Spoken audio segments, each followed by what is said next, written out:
You've been lied to. Every time you open that map app, you think it's taking you where you need to go. But what if I told you it's actually leading you further away from wealth? It sounds crazy, but stick with me, because for the next 10 minutes, I'm going to show you exactly how something as simple as using maps the wrong way is secretly training your brain to stay broke, overwhelmed, and reactive. Yes, this video is about maps, but not in the way you think. And by the end, you'll never use one the same way again. In fact, you'll walk away with a new mental GPS that wealthy people use every day to build financial freedom and design their life with intention. Most people only realize this when it's too late, after they've wasted 10 years going the wrong way. Let's make sure you're not one of them. The hidden psychology of maps. Let's start with the trap. Every time you use Google Maps or Apple Maps, what's the first thing you do? You type in a destination, and it tells you the fastest route. Sounds efficient, right? But here's the problem. We've been trained to prioritize speed over direction. We look for shortcuts, the quickest path, but we never ask, is this even the right destination? It's like rushing to get to a party, only to realize it's your ex's wedding. Wrong place, wrong vibes. This is how most people operate financially. They chase high-paying jobs, crypto trends, or flashy side hustles without stopping to ask if it aligns with where they truly want to go. Here's the truth. Wealthy people don't just move fast. They move intentionally. Before you speed up, you need to zoom out, because if you don't know what you want your life to actually look like, the fastest path will still get you lost. The GPS dependency trap. Let's talk about dependency. Imagine your map app stops working. Total panic, right? That's how most people are living their lives, completely dependent on external systems to tell them what to do next. Jobs, algorithms, social media feeds, even their parents' expectations. They've outsourced their internal compass. But here's the plot twist. True wealth isn't just about money, it's about autonomy. It's about being able to navigate without waiting for permission. If Siri's voice disappeared tomorrow, would you know how to get home? Or would you end up in Ohio by accident? Start noticing where you're outsourcing your thinking, because the moment you stop letting life dictate your route and start programming your own, you go from passenger to driver. And that shift, that's where freedom begins. The illusion of progress. Here's something scary.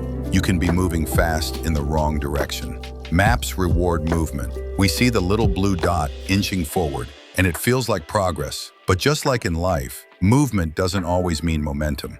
How many people do you know who've been working for years, grinding 60-hour weeks, and still feel stuck? They followed the recommended route. The ultra-wealthy think differently. They don't ask what's next. They ask, is this aligned with my vision? Let that sink in, because sometimes the bravest thing you can do is reroute. Here's a question most people never ask. What does your ideal map look like? Not the default one, not society's blueprint. Do you want to live on the beach and work 2 hours a day? Do you want to retire by 40? Do you want to build generational wealth and give your kids a head start? That's your destination. Now imagine if every decision, your career, your spending, your relationships, was filtered through that lens. Would you still be taking the same route? If your goal is Bali, why are you taking directions to Buffalo? When you zoom out, you stop playing small. You stop making micro decisions based on temporary comfort, reprogramming your inner GPS. Now here's the most powerful part. Every map app works on one thing, inputs. It needs a start and a destination. Your life is the same, but most people never update their destination. You've evolved, so should your map. Set time every 90 days to reevaluate. What changed? What no longer serves you? Where do you really want to go now? This is your life. You don't get a rehearsal. Start steering it like you own it, because no one else. And if you're wondering how to build this kind of map for your money, your mindset, and your freedom, stick around. The resolution. Maps were never the problem. The way we've been using them is. We've been so focused on speed, comfort, and what everyone else is doing that we forgot to ask if we're heading in the right direction. It's time to stop blindly following someone else's path. It's time to start building your own, and it starts with 3 questions. 1. Where do I want to go? 2. What's the price of staying on the current route? 3. Am I willing to reroute, even if it's uncomfortable? You were born to design them, and if you're serious about building wealth, living intentionally, and becoming the kind of person others want to follow, start today. Because the longer you wait to reroute, the harder it becomes to get back on track. If this video hit home, subscribe for more faceless content designed to rewire how you think about money, purpose, and power. Drop a comment. What route are you rerouting from? And what does your new destination look like? Your map is yours now. Start walking it.